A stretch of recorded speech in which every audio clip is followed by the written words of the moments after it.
I'm 20 and I'm celebrating my 40th birthday. I'm 20 years old and I'm trying to celebrate my 40th birthday to induce a midlife crisis, but I don't think it's working. I got out a cake and then I had 40 candles and I gathered some people around my house that knew me, to celebrate my 40th birthday. I wanted to induce a midlife crisis because I wanted to feel it and to get it over and done with.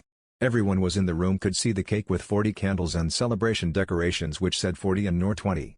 This was really important for me and I wanted this to happen. Then as everyone was saying happy birthday to me and singing about how I was 40 years old, one guy called Steven accidentally spoke out the number 20.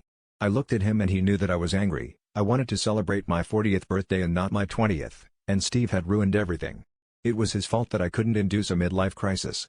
Now I was celebrating my 20th birthday instead of my 40th, and Steven kept saying how I was actually 20 years old instead of 40 years old.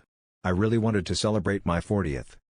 Now Steve is my roommate and so I knew how to punish him. I started to collect his mail from the postbox, and I would open his letters right in front of him. He would beg me not to open his letters, but he didn't let me celebrate my 40th birthday even though I am 20 years old. As I kept on opening letters in front of Steve, it really started to bother him. Steven shouted at me to stop opening his letter but I said no. I told Steve that I liked opening his letters because it made me feel that I am him, that I now know what it's like to be a loser. Steve was really hurt by this and I forced him to come to my next birthday, and I was going to celebrate my 40th birthday again even though I was 21. Everyone I knew was at my 40th birthday and I managed to induce a midlife crisis. Now I know what my coworkers feel like and with this midlife crisis it really made me lose control of my life. Then in revenge Steve started to open my letters right in front of me and I begged him not to do. Steve said no because whenever he opens my letters, it makes him feel like he is me, and that he now knows what a 40-year-old guy's going through a midlife crisis feels like.